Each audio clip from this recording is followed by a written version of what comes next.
Okay, so this is our grazing system. See, we got a ton of poly wire from Premier, and we just keep moving it. It is time consuming, but until we get our high tensile fence up, that's what we got to do. The basis of this grazing system is that I allow my grass to get a little bit longer, and cows don't seem to mind. They look fairly fat and happy. And you see I got on that area up there earlier in the season because it is drier, and this area right here is lower and holds more moisture. I think that's one thing we need to remember is the faster draining the soil, the earlier in the year you can or want to get them on there. This area is pretty wet right here, but I don't think there's any lack of forage. I mean, that is about a 3 foot high fence post right there, and you see most of my forage is up to there. And cows, what they do is they come along and they eat all the tips off, which has the most energy. So right now they're going in and eating all the ice cream. There's the two boys, and you see the boys right here. You want to see if your cow is eating enough forage. Put your hand right there. Hey buddy. Hey buddy. And you look at this Holstein steer right here. I don't see any indentation on his left side, which is what you want. You want his gut to be protruded right out. And you see, this is another reason a lot of people want to go through their pastures and cut all their trees down. I can tell you is that the second thing my animals do after entering a pasture, after taking off all the tops of the plants, is they go rub and scratch on trees. Now, I don't know, if I was out here with the mosquitoes and the flies, I'd at least want a place to scratch on. Okay. Now you see, look at the quantity, okay, the quality of this forage right here. What do you got in here? It's pretty diverse. We got, I'll just name a few. We got vetch right there. Don't take my word as 100% truth. I'm just starting out in this game, so I'm still trying to learn all my forages. But you just look at the different types of forage we got here. A little bit for the cow, and you see this cow right here. What is he doing? He's taking the tops, and he's taking the tops of the plants where all the energy is, and he's getting big mouthfuls. Look at the mouthful that animal's taking in every time he eats. Look at the mouthful. This ain't eating on no 3 or 4 inch grass, eating stubble. This animal's getting big mouthfuls every time. Same thing with this animal.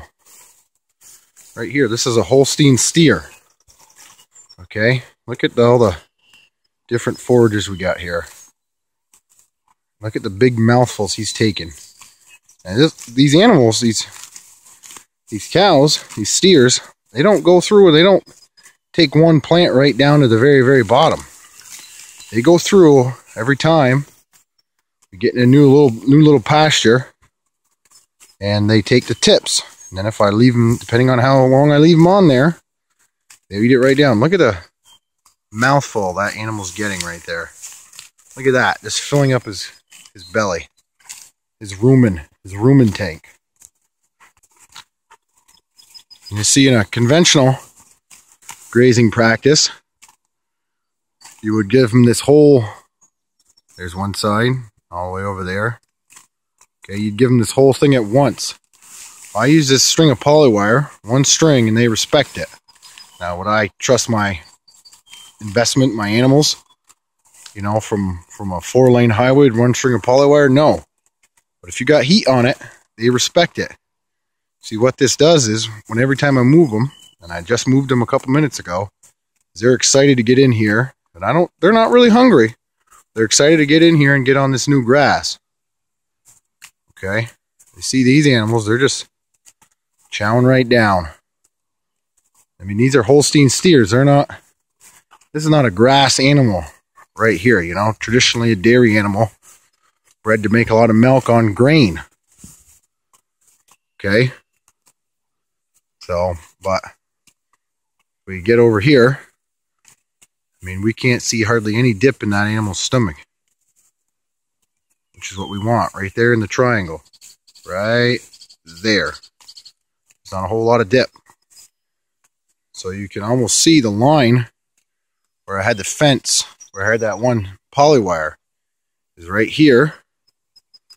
I don't know if you see how they got it pushed down right here. And then over here, it's not pushed down. I mean, they're gonna come back and work on this, but you can see the difference. And what they've done is, you're not trying to get them to eat it all.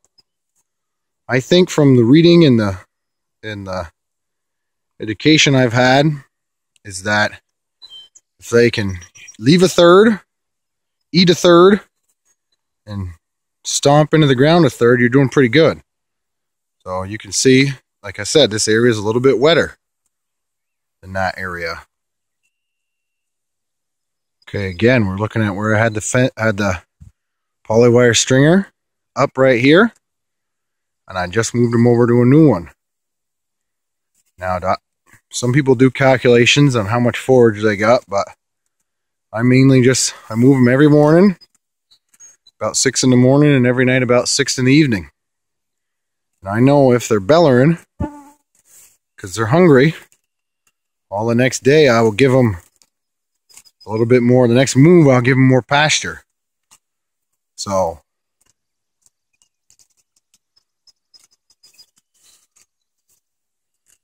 again, look at the diversity of species we got here.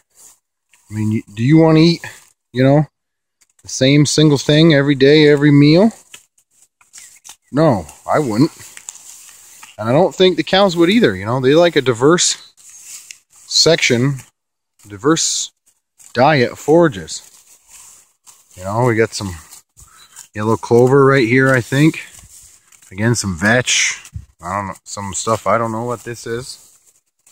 Some ryegrass. Now, I want to show you the difference between a dairy animal, Holstein, and these guys have done me well. They've been pretty tough cows and haven't escaped, and, you know, they end up working out okay. But right there, that's a beef animal. That's a low-line Angus Simmental cross. If we get a little bit closer to her, you can just see how much more fat and round she is, which is the kind of animal you want on grass. You know, you want them to get fat on grass. A guy by the name of Greg Judy says if they're waddling, they're ready. So, you see her.